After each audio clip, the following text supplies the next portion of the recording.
The cafeteria buzzed with a chaos that only high school could create. Laughter bouncing off tiled walls, sneakers squeaking, trays clattering like a metallic orchestra. The smell of pizza and fries drifted through the air, mixing with the chatter of gossip, secrets, and the latest viral trend. Among the noise, a quiet boy named Ryan sat alone at a corner table, his back to the wall, a small brown paper bag resting in front of him. His bag looked wrinkled and worn, like Ryan opened it slowly, carefully pulling out 2 pieces of plain bread and a small ketchup packet. He didn't look around. He didn't have to. He already knew eyes would find him eventually. At the center of the cafeteria sat Ethan, the golden boy of the school. Confident, popular, the kind of teen whose smile could make anyone feel seen, or small. Ethan noticed Ryan and smirked. "Yo, check this out," he whispered to his friends, tilting his chin toward the corner table.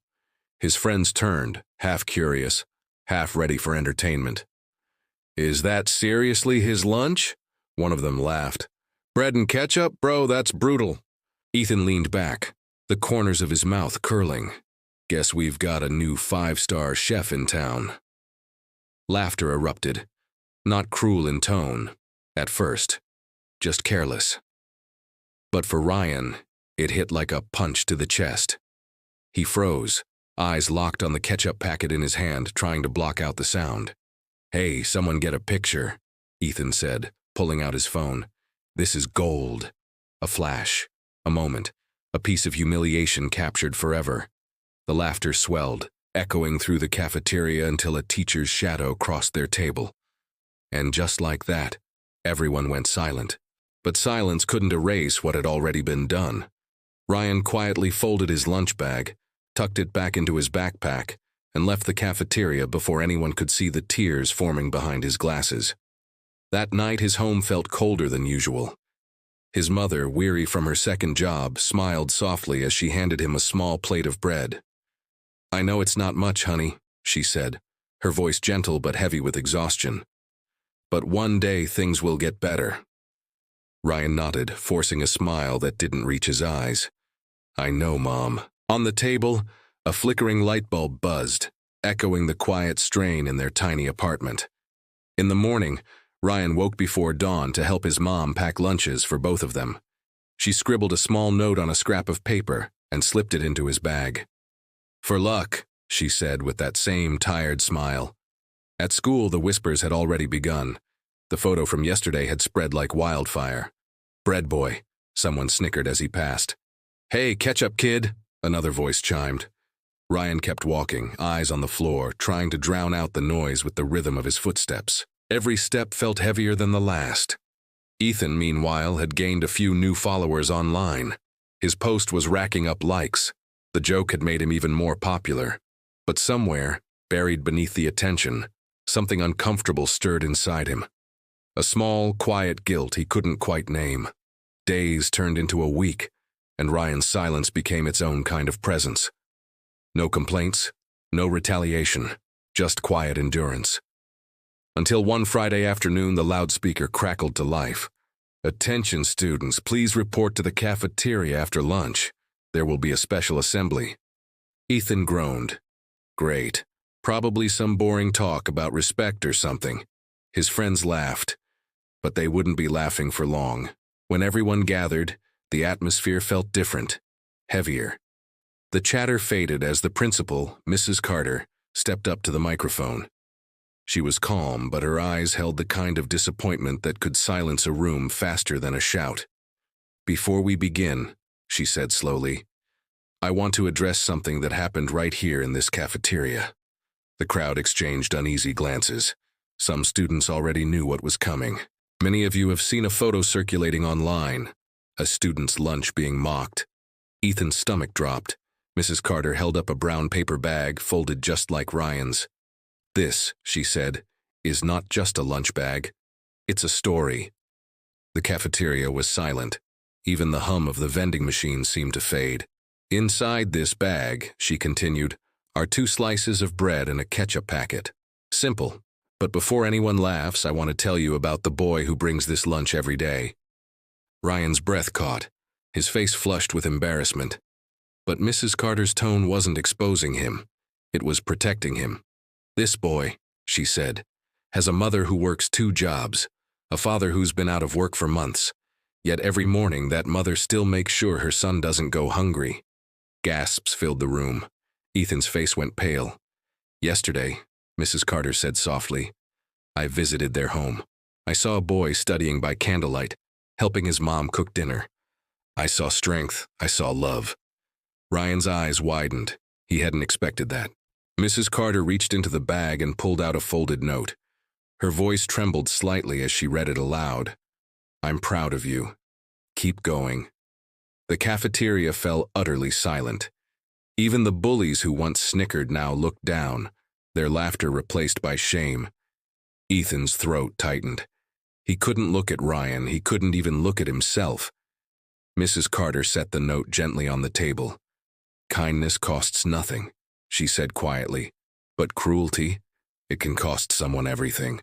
Her gaze swept the room, landing on Ethan for just a second, enough to make him sink lower in his seat. "I hope this serves as a reminder," she finished, "that what we say and do matters more than we think."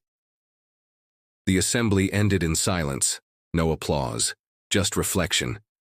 As students left the cafeteria, no one spoke. Some avoided Ryan's eyes. Others gave small, awkward nods. Ethan stayed behind. He walked slowly toward Ryan, who stood by his locker, trying to blend into the background. "Hey," Ethan began, his voice low, uncertain. "Can I talk to you?" Ryan hesitated. "Why?" Ethan exhaled. "Because I need to say something I should have said a long time ago." Ryan waited, silent. "I'm sorry," Ethan said, "for the photo, for the jokes, for everything." Ryan studied him, trying to see if he meant it. He did. "It's okay," Ryan murmured. "No," Ethan said quickly. "It's not. But maybe I can start making it right." He reached into his backpack and pulled out a lunchbox. "My mom packed extra today. Want to share?" Ryan blinked, unsure. "You don't have to." "I want to," Ethan interrupted gently. "Please." For the first time in days, Ryan smiled. Small but real. "Okay." They sat together at the same corner table. The one that once felt like exile now felt like the start of something new. The cafeteria seemed quieter that day, as if the building itself was holding its breath. Students noticed. They saw the most popular boy in school eating beside the quiet kid he once mocked. And slowly, others followed. Some left snacks on Ryan's table. Some simply nodded as they passed. Word spread quickly. The cruel photo was replaced by a new one online. Ethan and Ryan sitting side by side, smiling.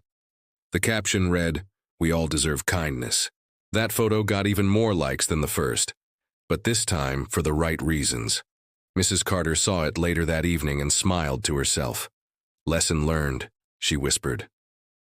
Over the next few weeks, the school changed in ways no one expected. A food drive began, organized by students, not teachers. Boxes of donations filled the hallways, canned goods, bread, peanut butter, notes of encouragement. Ethan volunteered first. Ryan joined him. Side by side, they carried boxes, laughing like old friends. And for once, popularity wasn't about followers. It was about compassion. The cafeteria introduced a community lunch program for students who couldn't afford meals. Ryan's mother cried when she heard. Not out of sadness, but gratitude. Life didn't suddenly become easy, but it became brighter. Ryan found confidence he never knew he had. Ethan found humility he never thought he needed. One afternoon, Ryan pulled a new note from his lunch bag. It read, "Proud of you, for who you're becoming." He smiled, showing it to Ethan. "She's right, you know." Ethan grinned. "Your mom's pretty wise." "She says kindness is contagious," Ryan said. "Then let's make it an epidemic," Ethan replied. They laughed. 2 boys who had started as opposites, now united by empathy.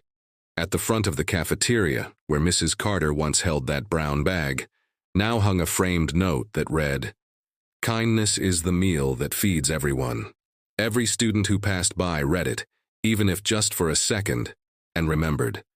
Because sometimes, the smallest act of cruelty can spark the greatest lesson in compassion. And sometimes, all it takes is one moment, one apology, one story, one lunch bag, to change everything.